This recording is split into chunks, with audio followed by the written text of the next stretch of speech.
off the bench. What a great game for him. Always just a jersey number, now they know my name. Look for him to be a candidate. You're going to remember where you were, Nice in the gym, I'm deserving of which is insane. coming off the bench. The league is moving in a new direction. He's done this in every single series. I was coming off the bench. No lead is safe.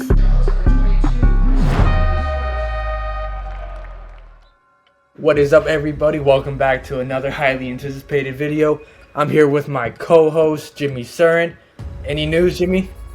Hey, what's going on, guys? I'm excited for this episode. I am my hate watch propaganda is about to be put on display. Let's do it. Exactly. And we're going to be talking about Game 5, what we saw from Game 5, and we're going to discuss a trade later on. But let's get right into Game 5. This game is going to be called the Trashburton game because of what Haliburton put up today. Ooh, what is this? A Tyrese Haliburton. in my kitchen? Oh, the trash is full. I had better call the garbage truck. Beep, beep, beep. I cannot believe that Haliburton did not score a single field goal. And I know Shams reported on an injury earlier, right? Something about his calf. He tweaked his calf. I don't buy into much of that. He just played like trash.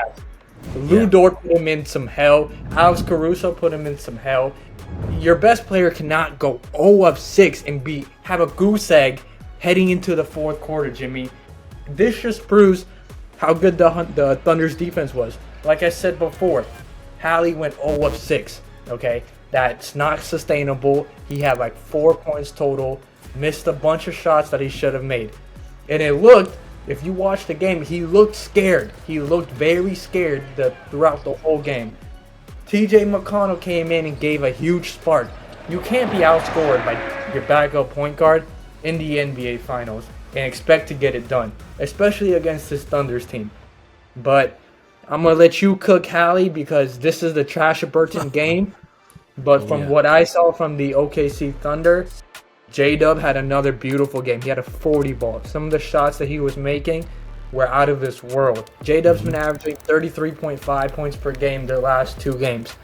The few episodes ago, I called him out saying that he needs to be the guy that steps it up and plays better, and he has certainly answered the call to that. OKC had Hallie in prison the entire night. Not much I can say about that. SGA's defense was something that I saw and took note of. He was beautiful on the defensive end. What else? Game 6 is in Indy, and we're going to have to see what's going to happen with Game 6. But I'm highly proud of J-Dub for stepping up. And Trashburton, if you show up again, this is going to hurt your career a lot. Me and Jimmy are coming for you. We've been waiting for these type of games. We know you have your highs, but your lows are low.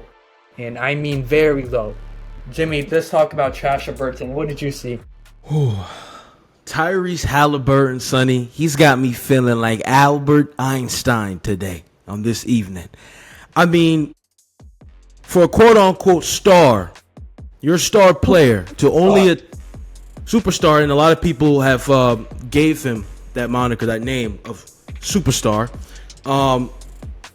You can attempt only 6 shot attempts in an NBA Finals game, which is it is every game's pivotal, but this one, is very pivotal because you had a chance to go up 3-1. You had OKC back against the wall. You're at home, and you had control of the game, and you let it slip away, right? So now you're in a situation where you're headed back to OKC. And your back is now against the wall because you can't afford to go down. Home court is no longer in your favor. And your superstar, Haliburton, puts up 6 shot attempts. Now, Sonny, obviously, he was banged up, he was nicked up. But guess what? Everybody's nicked up in the playoffs, right? Exactly. And I don't know. You not even attempting. If Haliburton was attempting shot attempts and looking to get aggressive, and he was just missing them, hey, it's one of those games. But you are the superstar of your team. Superstar. I'm gonna keep saying air quotes superstar. You're the superstar of your team, Tyrese, and you're only giving me 6 shot attempts. That's unacceptable. That's not going to get it done. You're better off having 60-year-old Reggie Miller out there. All right? With offense, what they got from Siakam, he was the only offensive production. He finished with 28 points. And while I add, can we give some appreciation for Pascal Siakam? I mean, this guy picked up a basketball at age 17. That's when Pascal Siakam picked up a basketball. He is now he's a one-time NBA championship, and he's a key integral piece in a finals team in the Indiana Pacers. This guy does. I mean, what more is there to say about Pascal Siakam, Sonny? All right, you mentioned T.J. McConnell, right? T.J. McConnell was the only thing off the bench for the Pacers last night.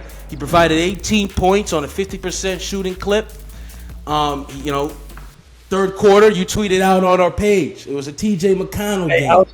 I was going crazy with TJ. I thought we were going to see another Dark Magic game. And, obviously the Thunder was able to hold pat. An interesting stat, and, for my basketball connoisseurs, the geniuses, I know plus minus might not matter to you, but not a single player in the Pacers rotation last night had a positive plus minus in the rotation. So, I mean, they weren't going to win this game. It was a horrible game all around, right? Now, let me get into the good. Chet Holmgren, you were calling for Chet to step up. And we were talking about this before the show. And we were waiting for that game. And what I saw from Chet was aggressiveness. He set the tone defensively. The blocks, beginning of the first half, it really set the tone for the Thunder on the defensive end. The bench. Can we get a load of the bench real quick? Guys like Wiggins and Wallace made an impact. A guy like Aaron Wiggins, who didn't so much have a good game last game, who came on and had 14 points, had a couple threes. Keeson Wallace, what a defensive pest. They have a bunch of those on that team. He's one of them. Great impact role guy, utility. And then let's get into the meat and potatoes of this team.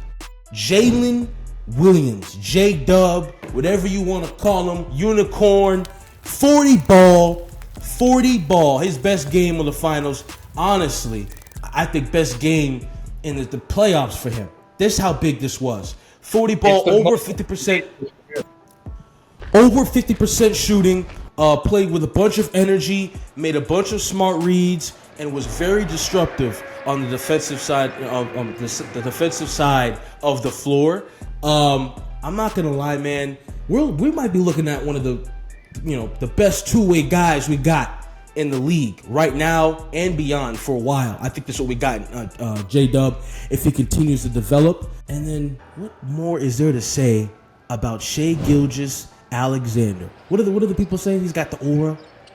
His aura just sticks out in the screen. It pops out, all right? This guy had 31 and 10. He got to his spots. Shai was able to do whatever he wanted offensively. And an interesting stat from that game, he had 4 blocks.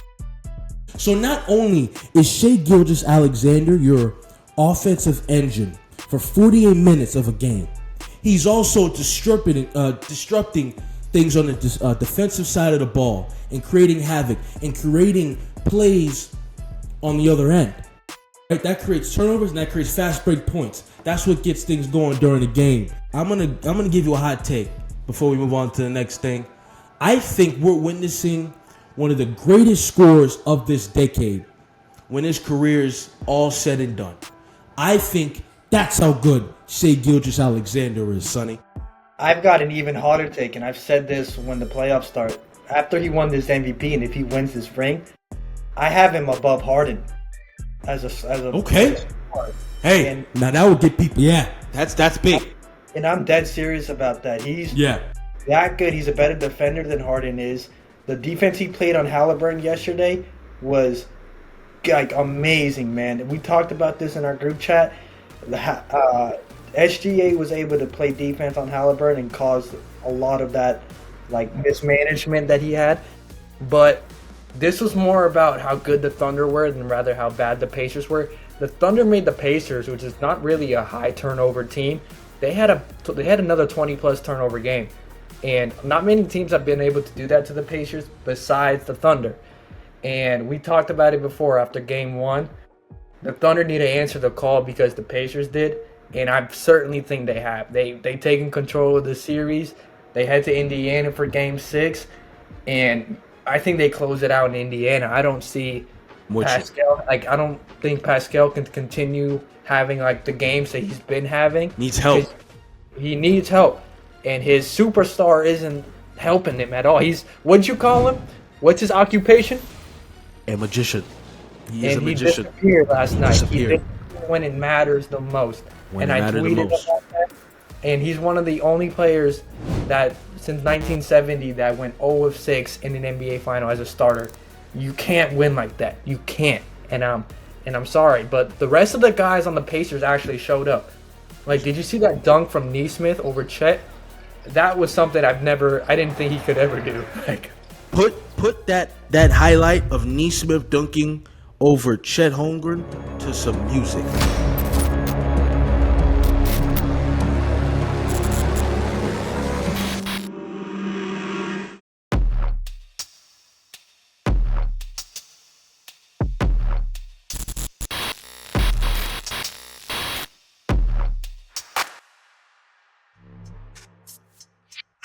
I mean, I've never seen something like that. That was insane to me. What a crazy athletic play. He jumped out of the gym, and he caught me off guard. Above Chet Holmgren, who's 7'2". If you go back, you play that video. Chet was looking at him like he didn't even know what was going on. That's what type of play we witnessed, man, last night. Whew. But then again, me and Jimmy, we talked about this enough. The perimeter defense from the OKC Thunder is what's been getting it done. All these guys that they can throw at Hallie, SGA, Cason Wallace, Caruso have been causing havoc. And we think it's going to get done in game 6. We're going to have a coverage on that shortly. But that's what we saw. Jimmy, any last words on the game?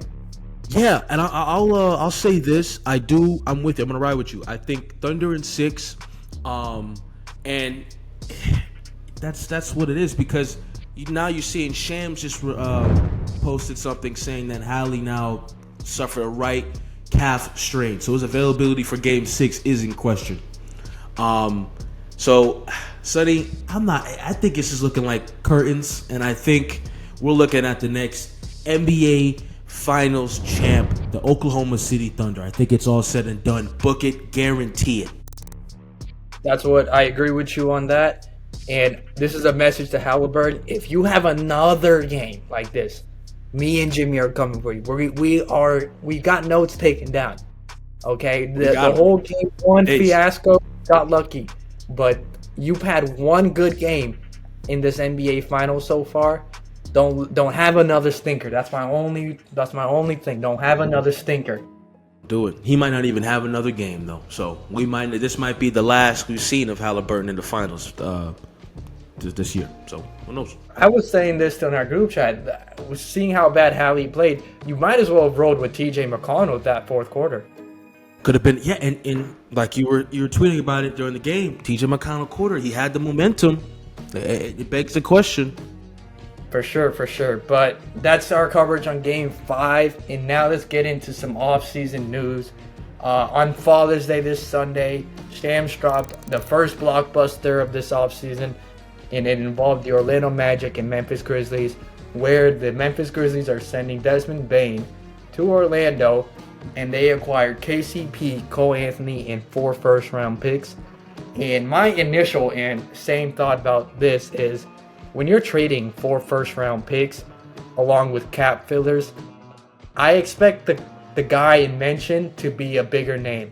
Okay, Desmond Bane is a great player. I love Desmond Bane. His story, second-round player, been a crazy shooter since he's come in, and that's what the Magic were kind of aiming for. They were the worst three-point shooting team in the league last year, and they get one of the best three-point shooting guys in the NBA. but the asking price is a little too steep for me. Maybe I'm old-fashioned and stuff, and I expect big-name guys for those type of picks, but I don't know if this would put Orlando over the top. I expect them to be the top 4-seeded team, but I thought the asking price was a lot. I know Desmond Bane's going to help Paolo a lot. He's going to help out their spacing issues. KCP had an awful year, and I mean awful year. Like in the month of November, I think he went 2 of 29 from 3. That's so bad. And I'm a big KCP fan, so it's sad to see him go out like this. But you get a good scorer in Desmond Bane. I don't think he solves their playmaking issues that they were needing, but only time will tell to see how this trade would do. I guess they're kind of banking on the progression of Jalen Suggs and Franz alongside with Desmond Bane. So what was your thoughts on the trade?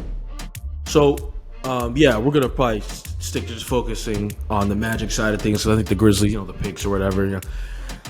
So I like it. I don't love it, right? He's a 20-point per game scorer over his career, and he's above 40% three-point shooter, right? And he would provide a scoring punch the Magic, like you said, we're desperately lacking in this year's playoffs and the last, right? We've all been clamoring for them to get more offense, and they got that with him. Another thing I'd say is the East is wide open, Sonny, and with their core of Banchero, Wagner, Suggs, and now the addition of Bane locked up over the next couple seasons, it could create some noise in the East, right? There is a chance for that to happen, right? Because the Celtics, Tatum's probably going to be out for the rest of the year, right? The Cavs are coming back, but are we going to see some adjustments from them? The Pacers will be back. Obviously, the Knicks need to find a coach. I don't want to get into all that. So it'll be open. Now, the negatives about this trade. I'm not going to lie to you. Like you said, they gave up I feel like a lot for a guy who isn't, it's not a household name, and he's a good player, but for what it's worth, he's a kind of a catch and shoot guy over, his career, course of his career, playing with John Moran, who needs the ball in his hands, right? And you just now started to see his offensive creation kind of take flight only because Ja was hurt for a lot of this, this season, and so he had to take those big offensive jumps, right? So I don't know necessarily if that's part of his game. You gave up a lot for a catch and shoot guy, and where your real problem is you need a playmaker, you need a ball handler, you need a floor general, right? You need a guy who can take control of the offense and be a floor general, right? Who can spoon feed their scorers, the Paolo, the Wagner, okay? Get these guys going. You still need that, and they still have not addressed that, right? Sonny, with this type of package, I was expecting a Trae Young. I was expecting maybe a LaMelo Ball, maybe a Darius Garland. Obviously, Darius Garland had the toe surgery in the offseason, so maybe that scared them away from going that route. Only time will tell when we'll see that next ball handler. They are going to be a good team, and like you said, I do expect them to be a top 4 team in the East, because the East is wide open, but you still need to find that guy, and until then, I'm not fully bought into the Orlando Magic. Neither am I. It just seemed like they got a little desperate, but that's just our take. It could be different once the season rolls around, and that's been this episode so far. We talked about Game 5, we talked about the Desmond Bane trade. Jimmy, is there a player you want to look out for Game 6? Who are you looking out for a big game? Just in general, big game? Just in general. It could be anybody. It could be SGA. It could be all the guys. I'm looking for a Miles Turner masterclass. That's what I need a Miles Turner game. I need a Miles Turner game where he can give me 25, 11, and give me a couple blocks. I need Miles Turner to be more productive, because with Haliburton out, they're gonna need offense, right? It can't just be Siakam. So it's gonna be up to Miles Turner to carry a lot of that offensive load, and he could do it. He's a player now. Miles Turner is no scrub, so I expect to see him have a good night. He has to. For what sure. About you? And I think from my end, this is gonna sound kind of like obvious, but just like how Giannis had a 50 ball when on his route to the NBA Finals, I'm looking for the MVP of this team to have a great game. Even though he's had great games this whole series, I'm looking at a 40 ball, maybe a 50 ball from SGA, because in a closeout game, your best player always performs to the fullest. And those are the hardest games. And those are the hardest games, and I think we're in store for a masterclass SGA game. And if it's not SGA, I think it's Chet Holmgren. I think Chet Holmgren's been up and down this finals. Yes. And I think he really shows why he's picked the way he's picked. And that's been it for all off the bench analysis on Game 5 in the Desmond Bane trade. I know Jimmy and I have been on our phones. We've been tweeting about it. So go follow our Twitter. Go follow all the social medias down below. And shout out to our editor, Matt. Shout out to Rob for putting everything together, helping us with the logistics of things. And this has been Off the Bench. Any last words, Jimmy? Yeah, no, we have a great team behind us, and without them, this wouldn't be what it is now. And I hope that you guys can see that we're trying to make progress and get better content for you guys out there. But thank you for supporting us, and be on the lookout for more shit. Off the Bench is here. Yes, sir. You guys have a good one, all right?